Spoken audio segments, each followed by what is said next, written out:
বিদেশে যাওয়ার জন্য টাকা দিয়েছেন কোনো দালালকে কিংবা কোনো এজেন্সিকে, সেই ক্ষেত্রে ওই টাকা কিভাবে উদ্ধার করবেন?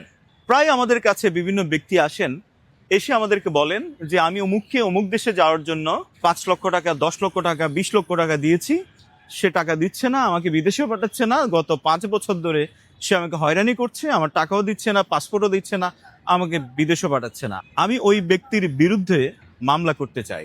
দেখুন, আপনি যখন কোনো একটি বিষয়ে চুক্তিবদ্ধ হন, আপনাকে সে বিদেশে পাঠিয়ে দেবে, বিনিময়ে আপনি তাকে এত টাকা দেবেন। প্রথমত এই লেনদেনগুলো করার ক্ষেত্রে আপনাকে খুবই সাবধানতা অবলম্বন করতে হবে। আপনি কাকে টাকা দিচ্ছেন, সে সরকারিভাবে নিবন্ধিত কোনো এজেন্সি কিনা, এই বিষয়গুলো আপনাকে দেখতে হবে। এবং সবচেয়ে বড় কথা হচ্ছে, আপনি যখন তাকে নির্দিষ্ট একটি অ্যামাউন্ট দিয়ে দিচ্ছেন, সেই ক্ষেত্রে অবশ্যই আপনি তার সাথে একটি লিখিত চুক্তি করে রাখবেন। সেটি হতে পারে 300 টাকা নন জুডিশিয়াল স্টাম্পে একটি চুক্তিনামা, অর্থাৎ আপনি তাকে কি উদ্দেশ্যে টাকা দিচ্ছেন, কত তারিখে দিচ্ছেন এবং কতদিনের মধ্যে তিনি আপনাকে বিদেশে পাঠাবে, আর যদি পাঠাতে ব্যর্থ হয় সেক্ষেত্রে আপনার টাকা দিয়ে দেবে। এই মর্মে আপনি তার সাথে একটি চুক্তিবদ্ধ হতে পারেন। কিন্তু আমরা দেখি যারা মামলা করতে আসেন, বেশিরভাগ মানুষই তারা যে বড় অঙ্কের টাকা লেনদেন করেন কোনো দালাল বা এজেন্সির সাথে, সেই ক্ষেত্রে তারা কোনো লিখিত ডকুমেন্ট রাখেন না।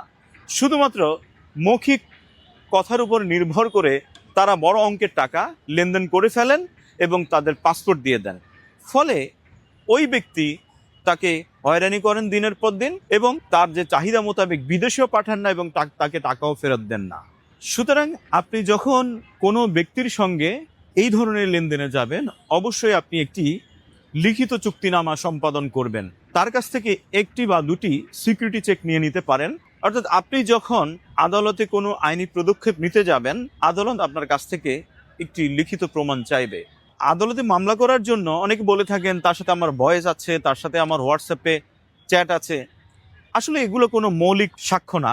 আদালতে একটি মামলা করার জন্য যে পর্যাপ্ত ডকুমেন্ট দরকার হয়, এগুলো সেটার মধ্যে পড়ে না। আপনাকে অবশ্যই কোনো লিখিত ডকুমেন্ট দিয়েই আদালতে মামলা করতে হবে।